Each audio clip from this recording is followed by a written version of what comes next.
улице мужчина как бы король, он самый главный, а женщина молчит и просто слушает. Ну понятно, это только вы переехали, а муж ваш не переехал. Тут я уже покрутила у виска, говорю, какая Алания, как я одна с ребенком. Боже мой, я чувствую себя здесь иностранцем. В общем, после первой прогулки я говорю мужу, зачем мы сюда приехали? Алания – это место, в котором я состарюсь.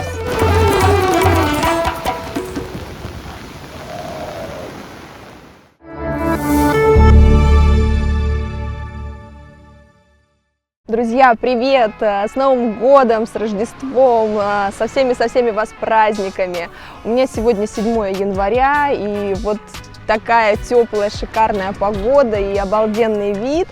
А все потому, что я случайно оказалась в Алании, это турецкое побережье.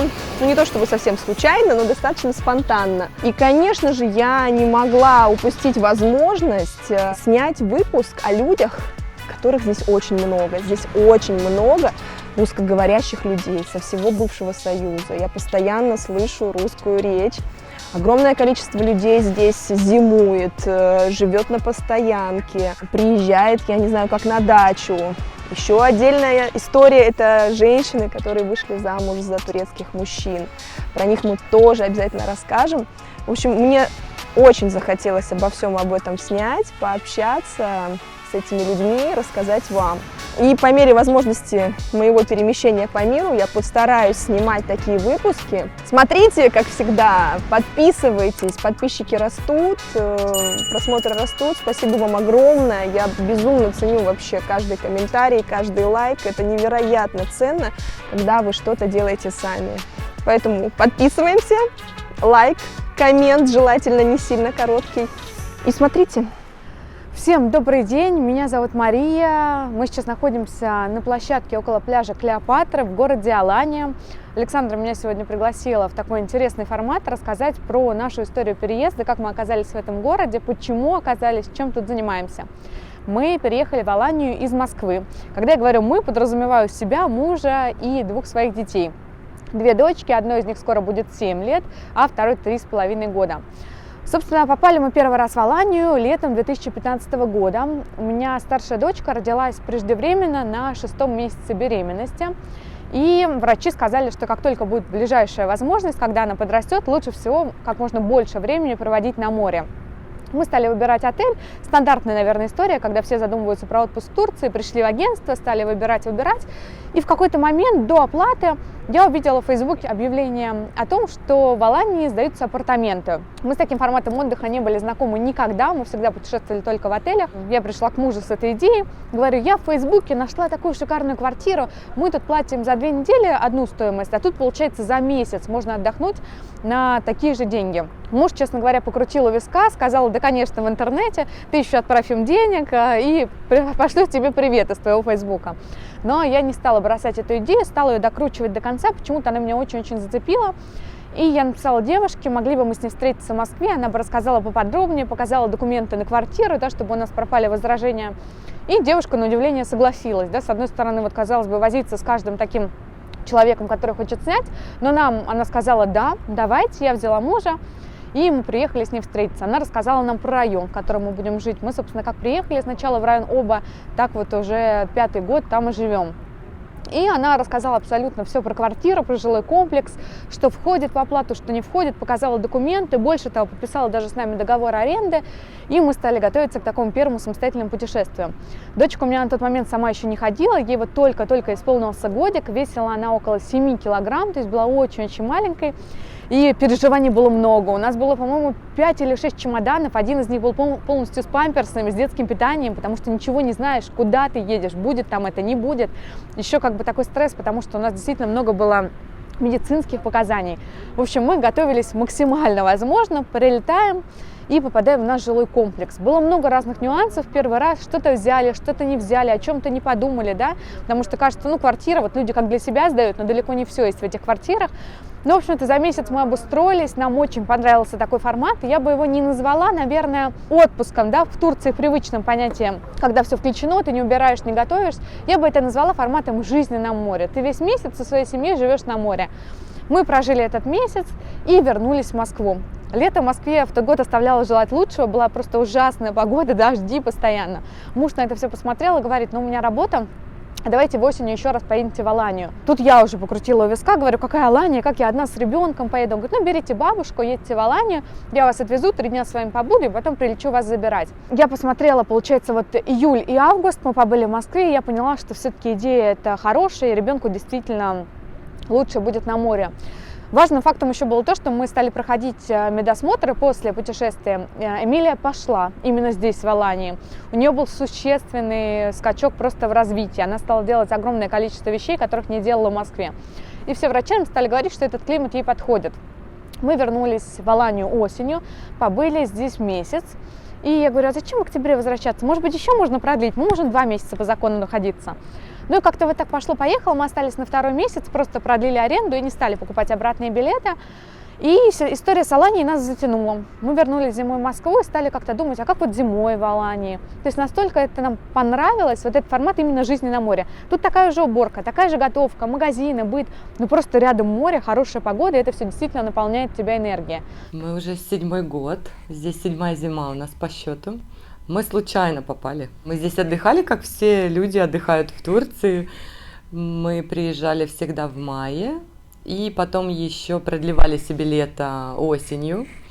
6 лет подряд так ездили сюда, именно в Аланию. А потом, когда пришло время сыну идти в школу, мы серьезно задумывались над образованием не на родине.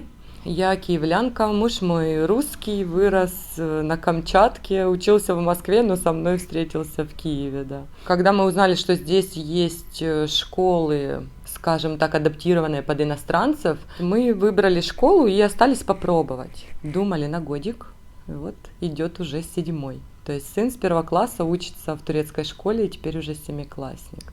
То есть наша основная цель переезда – это его учеба в иностранной школе, плюс, конечно, моя любовь к морю. Он неплохо закончил 1 класс, мог изъясняться, что-то понимал, безусловно, из того, что говорит учитель младших классов. Но потом мы отдали его в летнюю школу и попали к очень классному педагогу. Как выяснилось потом, там она заслуженный педагог Алании, всю жизнь работает с учениками младших классов, и вот он отходил к ней 2 месяца, и она сказала: все, проблем с языком, ребята, у вас больше никогда не будет. Привет, я из Санкт-Петербурга, мне 38 лет, и я живу в Алании уже 20 лет. Я приехала отдыхать по путевке, очень понравилась страна, точнее, не страна, город, и меня попросили в гостинице, где отдыхала, остаться поработать переводчиком, потому что там не было никого, кто знал бы русский, английский язык из персонала, администраторов. И я осталась летом работать там, и потом меня позвали на следующий сезон опять поработать переводчиком. И таким образом я начала сюда приезжать, а на 3-й год я уже осталась надольше, открыла здесь свою компанию и начала заниматься недвижимостью. Когда я сюда приехала, здесь было все другое. Сейчас уже практически не с чем смиряться, потому что мир очень стал маленьким, все очень доступно. Появился интернет, WhatsApp, и все продукты русские здесь есть. Поэтому, если говорить о 20 лет назад периоде, то здесь не было ничего. Здесь была деревня, здесь не было никаких ресурсов, книг русских, телевидение русское даже было не всегда доступно. В России все-таки очень много культурного досуга, а здесь этого не хватает. Ну, за исключением этого, сейчас все есть, мне кажется.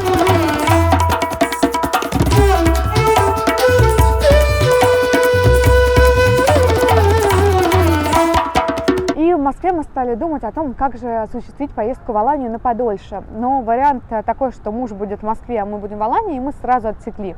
Получается, мы были так 1,5 месяца, он нас привез, уехал дальше работать и потом приехал нас забирать. Я поняла, что он, во-первых, пропускает очень многое, потому что ребенок все равно маленький. У нас в тот момент была одна Эмилия, старшая дочка. Я привыкаю здесь, у меня какой-то свой быт, да, с ребенком, у него своя жизнь там, и это все равно вносит такое привыкание быть друг без друга. Этот вариант я поняла сразу, что мне не подходит категорически, и слава богу, что муж согласился и сказал, что да, он тоже таким дальнейшее будущее не видит.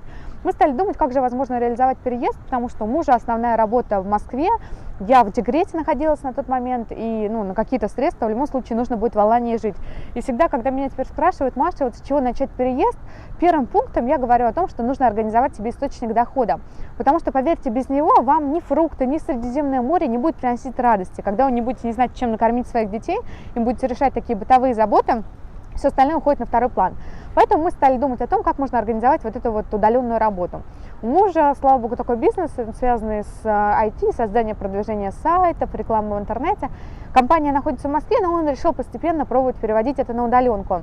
И вот за 1,5 года следующих нам это удалось. То есть мы перевели его основную работу на удаленку, а я работаю, как это сейчас модно называть, администратор коммерческих аккаунтов. Я занимаюсь вообще рекламой в интернете, любой. Это не только социальные сети, это организация крупных ивентов и мероприятий для брендов, организация масштабных таких рекламных кампаний. Я забеременела второй дочкой, и так как первые роды у меня были преждевременные, вариант рожать в Турции я сразу отмела. Мне важно было точно понимать язык, да, я не знала на тот момент турецкий, понимать своего врача. Мне важно было отслеживать. Вторую беременность я вела у 3 врачей, и мы решили на этот период от моей беременности остаться в Москве. Получается, вот сколько, 7 месяцев мы не летали в Аланию до того момента, пока я не родила. В конце августа я рожаю вторую дочку. И муж начинает просто заводить эту идею: давай поехали в Турцию, сейчас супер, осень как раз, начинается такое дождливое время в Москве, в Алании, будет прямо шикарно. Лее, младшей дочке, исполняется 3 недели, мы собираем чемоданы и едем в Аланию. Все родственники крутят у виска, говорят: куда вы с таким маленьким ребенком отдыхать? Мы не пожалели вообще, мы уехали в 3 недели, и до декабря, получается, больше 3 месяцев мы провели в Алании. Муж прилетел опять-таки нас забирать. И я говорю: ладно, поехали в Москву, ничего страшного. Он говорит: ну как, ты сейчас просто там не была с 2 детьми, ты сейчас приедешь и очень удивишься всему происходящему. Мы прилетаем в Москву 26 декабря, и начинается быт мамы 2 детей. Первое, я помню, с чем я жутко была просто шокирована после Алании, когда ты так все легко, ты накинул курточку, пледик и пошел гулять с коляской, а ребенок, не знаю, хочет погулять, вот ты рядом гуляешь, никакого мороза, ничего нет. Мне нужно было одеть 2 детей на прогулку. Я как сейчас помню эту историю. Все, мы готовы, я накидываю куртку, мы выходим, проходит буквально 5 минут, и Эмилия кричит: я хочу в туалет. В общем, после первой прогулки я говорю мужу: зачем мы сюда приехали? И он говорит: ну я тебе говорил, что тут ты ощутишь разницу, вот это вот именно быть мамой 2 детей, как там было легко и как тут. Мы побыли в Москве январь-февраль, половину февраля, и муж говорит: ну все, собирай чемоданы, поехали в Аланию. Я с радостью собрала чемоданы, но я думала, мы едем на какой-то период, опять на 2-3 месяца. А муж говорит: нет, мы будем переезжать. Я думаю: ну ладно, наверное, он просто никогда не жил так долго в Алании, сейчас приедет и увидит, ему станет скучно и не захочет. Мы собрали вещи, прошел январь, март, начался апрель, а муж говорит: вообще, ему очень нравится такой ритм жизни, город, ему все очень подошло. И так и остались в Алании. Я думала, что это все в шутку, потом несколько раз летала за вещами, уже обосновались тут, и вот с того момента мы живем в Алании. Переезжать даже в соседний город в своей стране нельзя без... избитая такая фраза, да, там финансовая подушка, без запаса денег, да, на первое время, когда вы не сможете устроиться на работу с первого дня. В Турции устроиться на работу с первого дня точно не получится, потому что другая страна, другой менталитет, другой язык там и так далее. Мы переезжали всей семьей, это заслуга моего супруга, конечно, что он смог в тот момент, да, сделать так, чтобы первые 2 и даже, пожалуй, 3 года мы вообще не думали о том, за что нам жить. Первые 2 года он очень часто улетал, еще оставался действующий бизнес у него на родине, его очень часто не было. Такие комментарии у меня тоже там бывают: ну понятно, это только вы переехали, а муж ваш не переехал.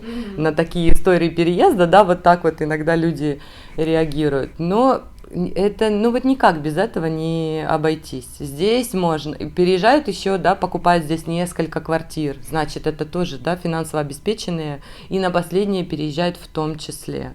Имеют какой-то, например, удаленный источник заработка на родине, например, сдают там свою квартиру, да, за эти деньги здесь живут, да, если здесь купили. Если здесь арендуют, то как раз тех денег хватает на аренду. Здесь остается немного, все равно нужно за что-то жить, ищут работу.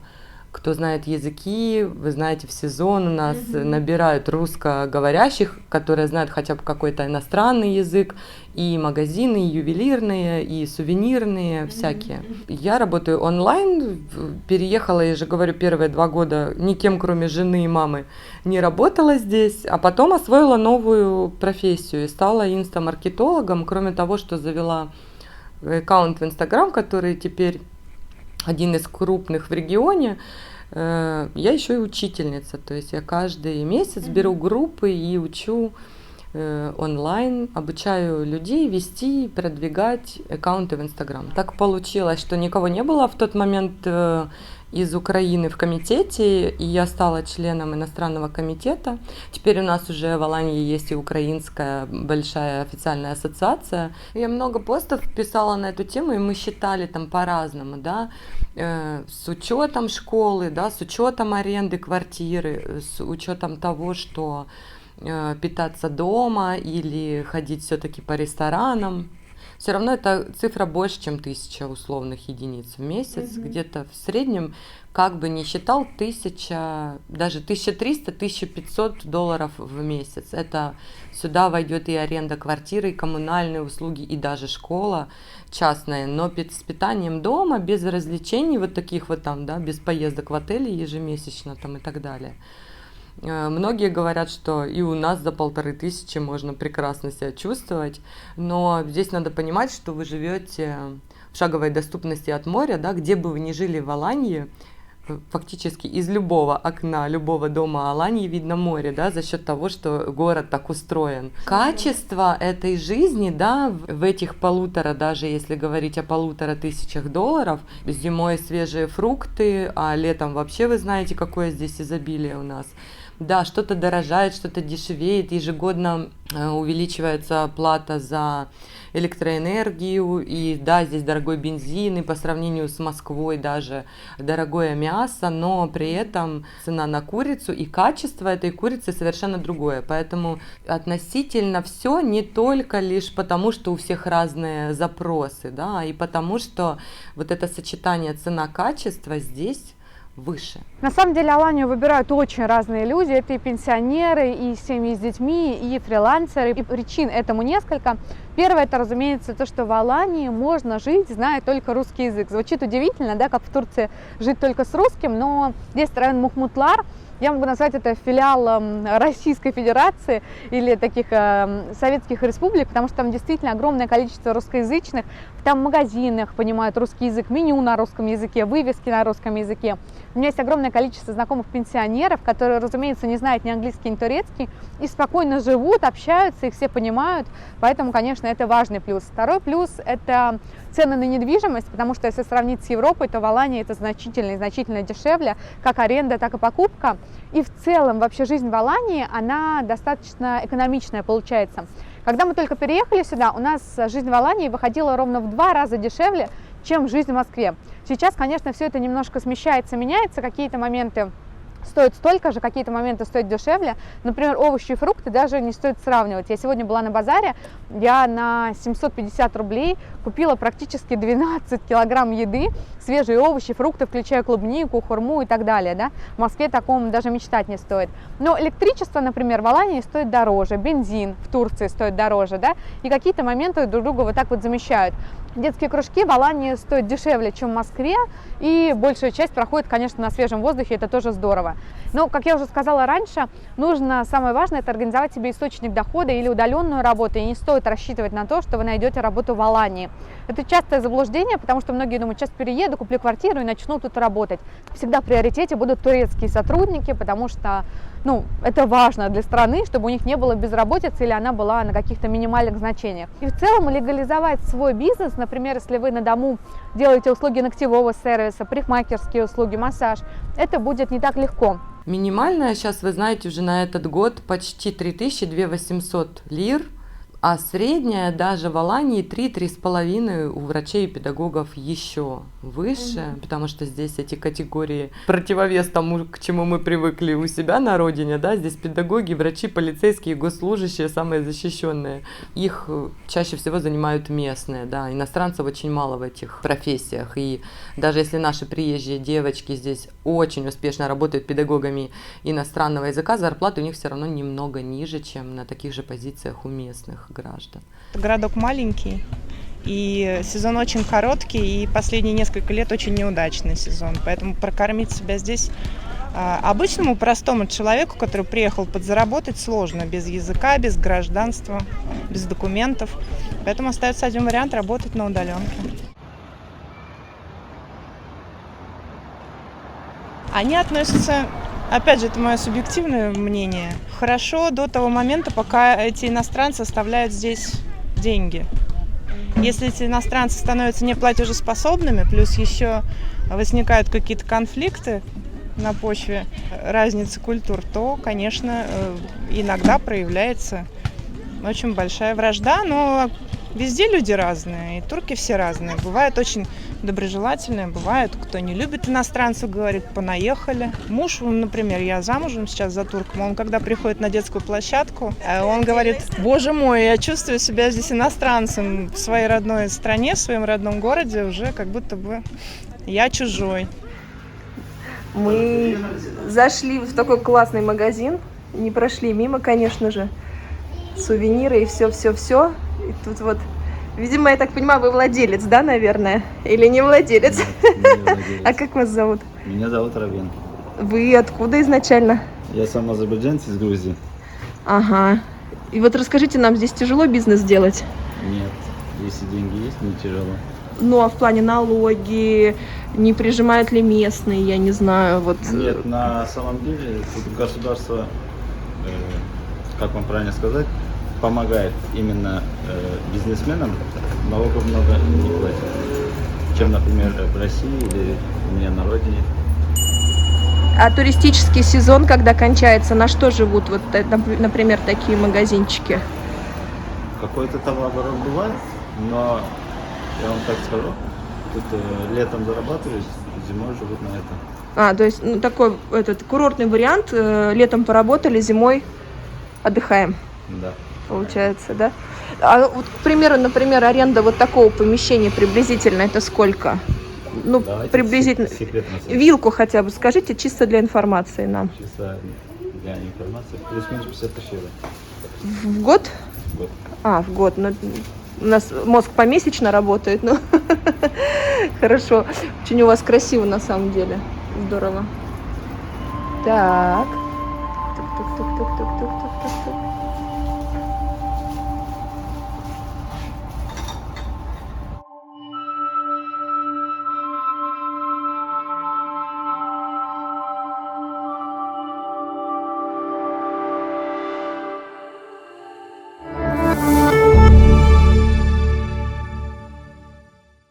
Как я сказала раньше, в Алании огромное русскоязычное сообщество из разных городов, из разных стран, разного возраста.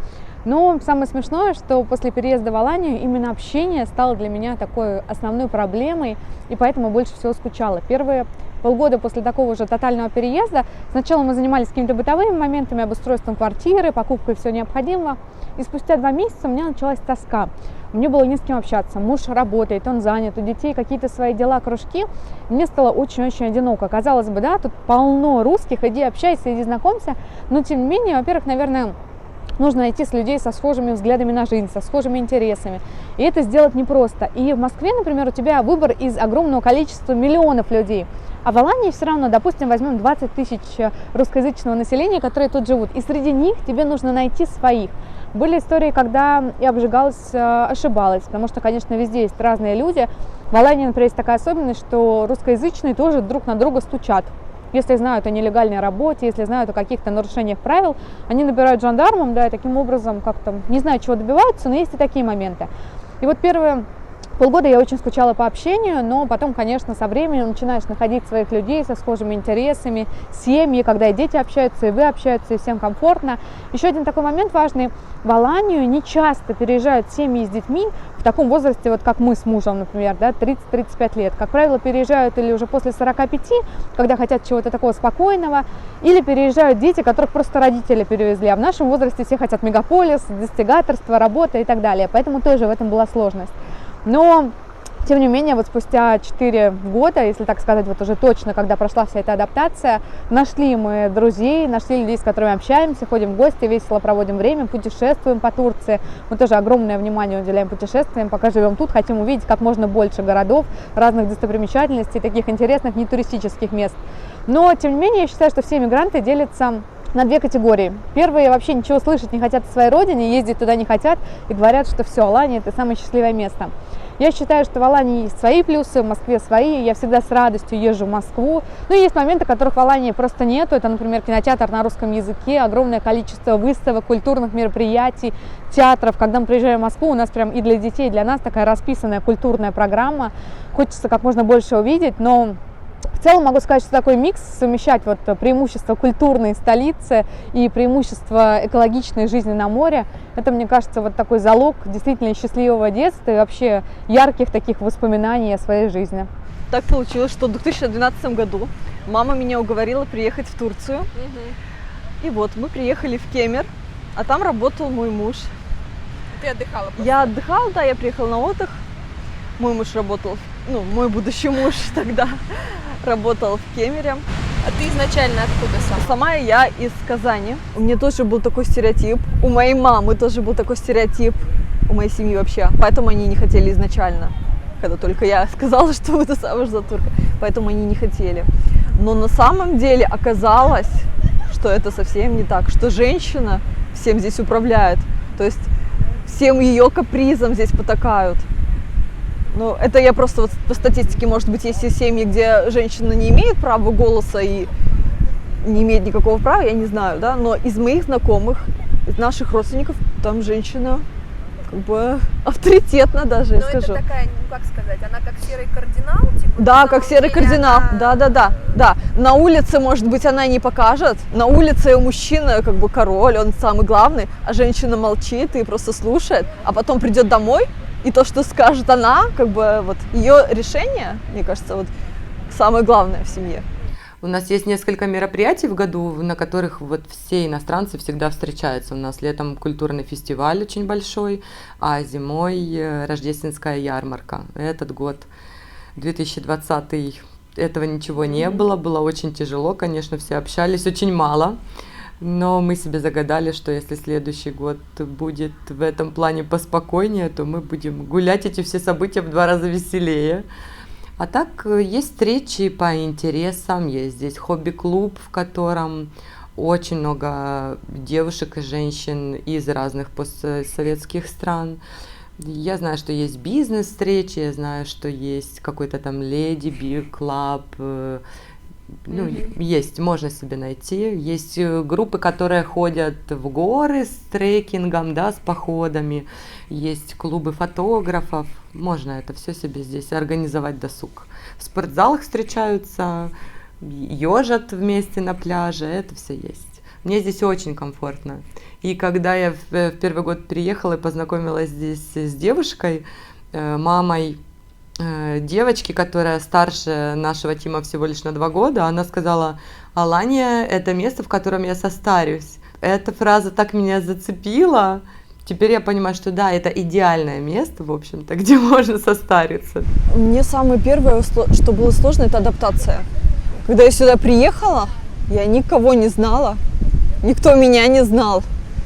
Вот это было сложно, то есть такое какое-то чувство одиночества. Я понимаю, что красота везде, море, горы, хорошая погода, но нет кого-то, с кем ты можешь выйти погулять, пообщаться, посплетничать. Язык я, вот как познакомилась с мужем, как приехала первый раз в Турцию, все, у меня возник интерес изучать этот язык. Я начала потихонечку его изучать, смотреть турецкие сериалы без субтитров, то есть на оригинальном языке. И вот начала учить. Когда переехала в Турцию, я уже что-то знала, уже могла разъясниться, объяснить, могла покупать спокойно, могла ходить в больницу. У меня уже был ребенок тогда, когда переехали. Поэтому язык я знаю. Сейчас как бы с каждым годом тоже усовершенствую, продолжаю учить. До 3 лет мы говорили только на русском с ним. Муж тоже у меня знает уже русский хорошо. В 3 года мы его отдали в турецкий садик, где говорили только на турецком. И вот там он подтянул, он как бы погрузился в эту среду турецкого языка и разговаривал, подтянулся, и с тех пор начал говорить на турецком языке тоже. То есть сейчас говорит на 2 языках. Дома на каком языке? Дома мы чаще на русском говорим. Да, но в последнее время мы решили, что я буду говорить с ним только на русском, а муж будет говорить с сыном только на турецком, чтобы он не перенимал наши ошибки. Вот, допустим, я говорю на турецком, я говорю все равно с ошибкой что-то. Вот.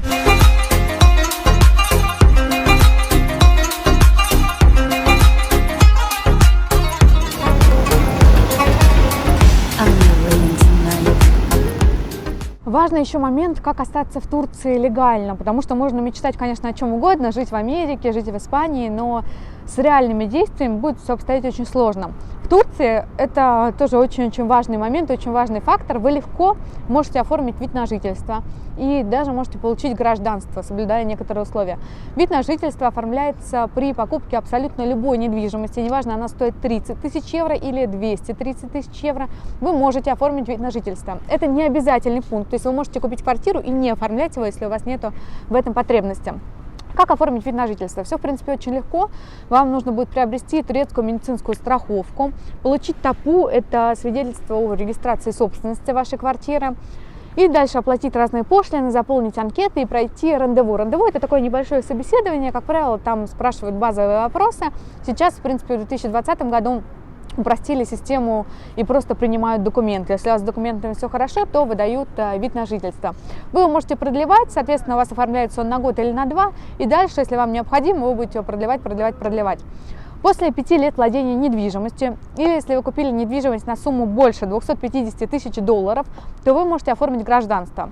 В первом случае вам придется ждать 5 лет, во втором случае гражданство можете получить в течение 1 года. Тогда вы можете уже и работать, и занимать разные должности, и в целом жить как полноценный гражданин Турции. Есть много ситуаций, на которые турки там говорят «биршей олмаз», ну то есть это невозможно. Это дословно переводится «забей» там, и «забудь». Не в качествах моего характера, поэтому я просто улыбаюсь, говорю: ладно, все хорошо, я сделаю это сама, как я понимаю. То, что меня очень восхищает, это вот эта семейственность, то, что как они по воскресеньям выходят всей семьей, включая самых взрослых, да, самых пожилых членов семьи, и делают пикники у моря, как заботиться о стариках, какое здесь вот именно к пожилому поколению уважение. И я очень рада, что сын у меня это видит с 7 лет, и что он это уже воспринимает нормой. А так, они веселые, они вот на все реагируют как дети, несмотря на то, сколько им лет. То есть, когда они видят море, они всегда говорят «чок гюзель», то есть очень красиво, да, когда они видят красивую девушку, они к концу дня могут сказать, что я тебя люблю. И вот эта вот такая вот детская непосредственность вот в эмоциях именно, она меня восхищает. Друзья, отдельно хочется вкратце рассказать, как тут обстоит дело с масками, с ограничениями, поскольку все равно пандемия продолжается, и здесь это не исключение, и даже здесь, наоборот, строже гораздо. Вот у меня вот так сейчас висит маска, а на самом деле штраф за отсутствие маски здесь 900 лир, 1 к 10, это порядка 9000 рублей. Поэтому на улицах и везде носят действительно маски. Не очень ответственно, не очень прям вот закрыто вот так вот, но тем не менее. При этом сегодня я своими глазами видела, как ходили патрулирующие люди, проверяющие наличие маски. И у одного человека, видимо, туриста, не было маски. Ничего страшного не произошло. Они ему просто показали, мол, надень маску, и он с улыбкой согласился, достал, показал, что вот она есть.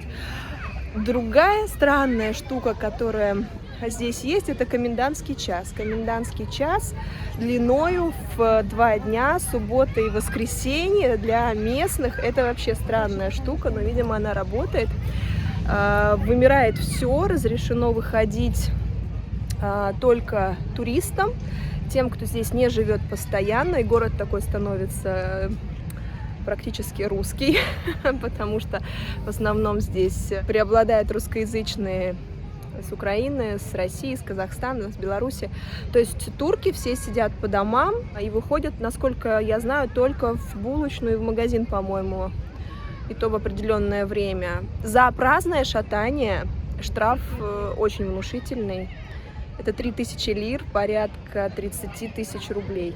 И вчера было воскресенье, до этого суббота, и мы прям почувствовали, насколько эта штука здесь работает. Город был просто пустой. Ни машин, ни людей, только одни мы. Тем, кто хочет приехать в Аланию, например, на год, на 2, на какой-то короткий достаточно период, будет интересно, что здесь есть русский садик, русская школа. Единственном варианте, правда, частная. Стоит садик $350 в месяц, а школа $450 в месяц. Это филиал московской школы, и в целом будет обучение по российской программе, и все будет привычно.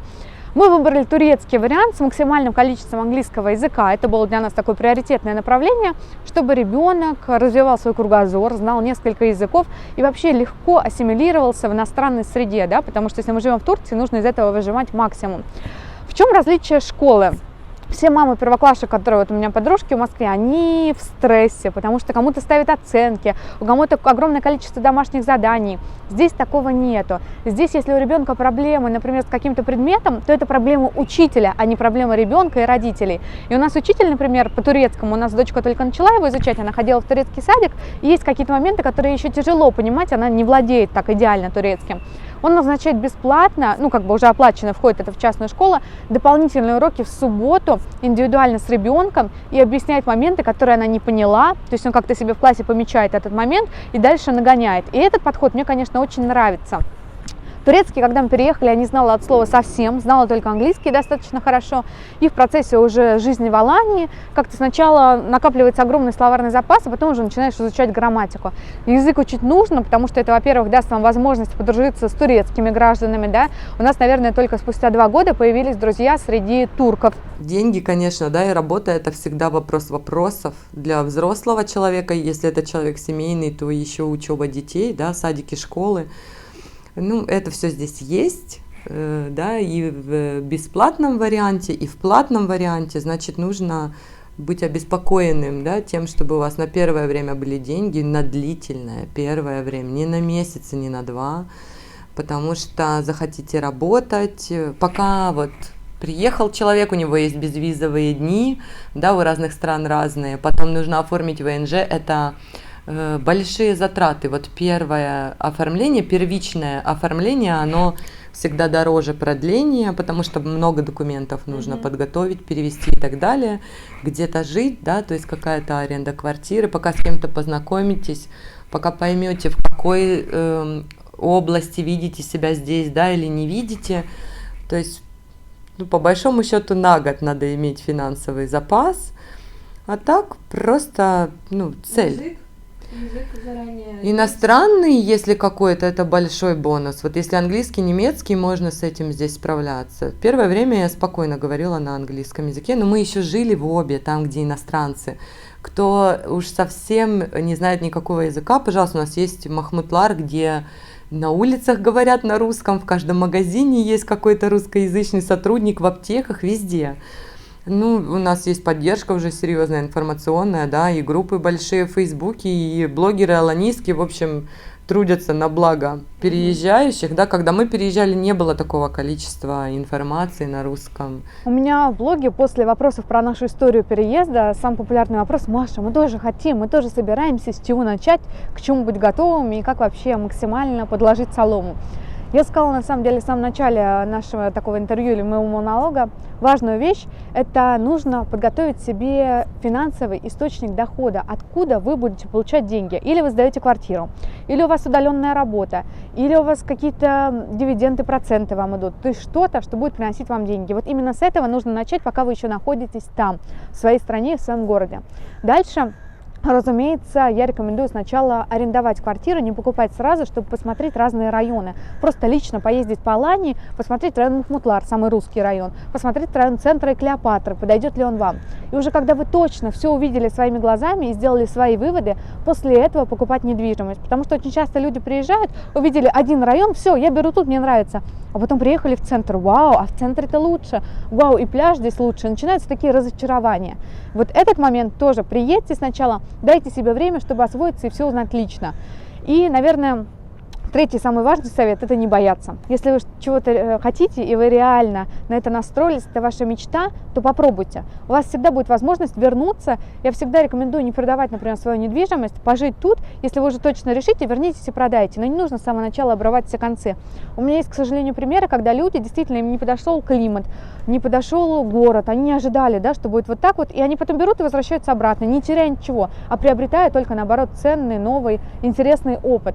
Поэтому не бойтесь, действуйте, у вас всегда будет возможность отыграть обратно, устроить детей обратно в вашу школу, например, в России, вам устроиться на работу и начать свою жизнь, да, но вы будете вспоминать, как несколько месяцев вы жили на море и как вы удивительно это попробовали. Поэтому живем один раз и нужно действовать. Друзья, начинала я этот выпуск снизу, на пляже. А для того, чтобы с вами попрощаться, мы решили подняться в горы и показать вам еще раз этот великолепный вид. Что я могу сказать от себя? Мне очень понравилась Алания. Надеюсь, вам тоже вместе со мной. Поделюсь своим мнением. Очень приятные люди, очень приятный климат, отличная инфраструктура, очень недорогие цены на все. В сумме факторов это дает очень классное ощущение от места. И даже несмотря на то, что мы еще все молоды и здоровы, я считаю, что это очень крутое место для проведения своей старости, пенсии. Вот. Поделитесь своими эмоциями, как у вас впечатление, как вам вообще заходит такой travel-формат. Обязательно прокомментируйте, как всегда, лайк, колокольчик. Если вы были в этом чудесном городе, тоже напишите свои впечатления. Может быть, это мне так повезло, потому что не сезон, пандемия, и просто нет людей, и очень спокойно, умиротворенно и тихо.